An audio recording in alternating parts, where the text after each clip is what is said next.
Deuxième élément, et là-dessus, le FMI a un peu alerté les autorités sénégalaises, peut-être parfois, comme ils le font souvent parfois de manière un peu combinatoire, à ce que l'argent qui va rentrer dès l'exploitation pétrolière soit bien réinjecté dans l'économie sénégalaise et qu'il n'y ait pas une sorte de marché de niche ou qu'il n'y ait pas une forme exclusive qui ne permet pas la perméabilité dans le corps politique et social.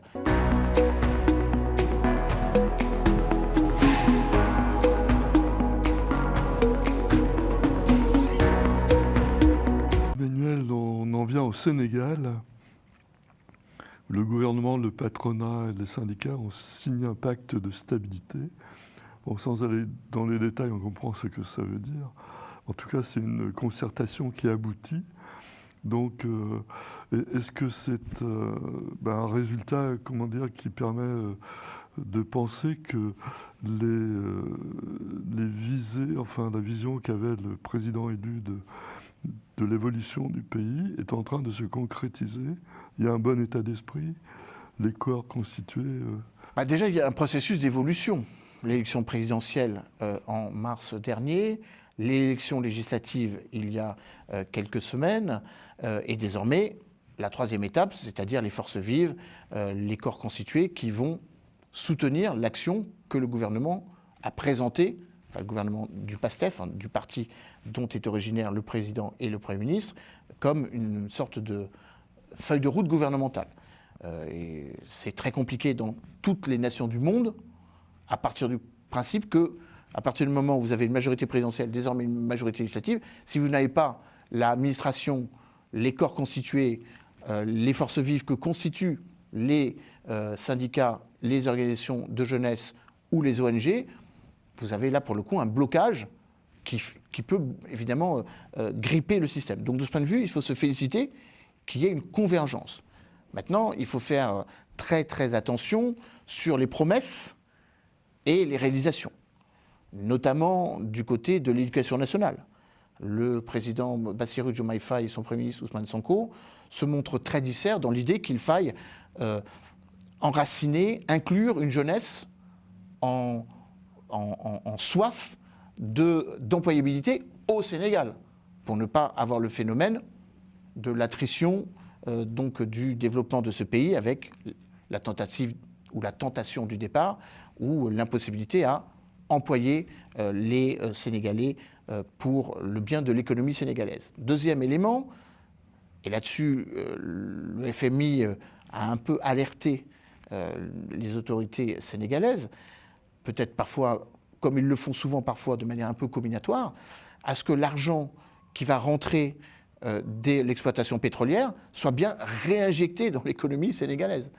et qu'il n'y ait pas une sorte de marché de niche ou qu'il n'y ait pas une forme exclusive qui ne permet pas la perméabilité dans le corps politique et social. C'est ça dont il est aussi question dans ce pacte social et sociétal sur lequel les autorités sénégalaises ont avancé. Alors il faut se féliciter qu'elles le fassent, car on est dans une logique où, autour du Sénégal, à l'exception de la Mauritanie, il n'y a pas une avancée aussi forte, ou plus disons-le autrement, il y a peut-être de plus en plus de hiatus, ou de plus en plus de gaps entre les oppositions et les régimes en place, c'est le cas par exemple en Guinée-Bissau, et les forces vives qui ne soutiennent pas forcément le président en place. Donc soyons optimistes et pensons que ce pacte, qui est un pacte sociétal et civil, va de pair aussi avec l'idée que le Sénégal veut se montrer le plus enclin à être un modèle d'attraction, d'attractivité même dans la région, avec, dernier point, la mise en place des zones économiques franches, enfin des zones économiques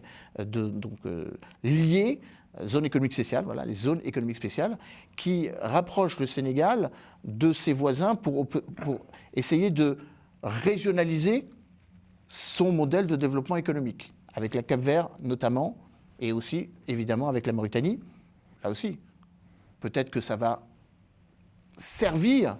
de modèle à une pacification on va y revenir sans doute, avec le sort de l'ancien président Aziz. C'était la question. Voilà, donc j'y viens, je vous tends la terre, je vous redonne le micro, mais je pense que c'est important parce que la Mauritanie est un petit peu dans une logique un peu de perfluxité. Un problème d'intégration politique, ou du moins de normalisation politique, avec des guerres pique-recolines entre l'ancien président Aziz et le nouveau président Ghazouani, et en même temps un modèle économique dont le FMI tresse des couronnes de laurier, en rappelant que cette année, le développement, la croissance de la Mauritanie pourrait atteindre les 12 à 14%. Oui. Et, en fait, ils partagent un peu l'espace pétrolier gazier. Alors, ils se sont mis d'accord sur l'exploitation des zones donc d'exploitation offshore, notamment au large de Saint-Louis, qui sont partagées, entre guillemets, équitablement dans la zone économique exclusive mauritanienne et sénégalaise.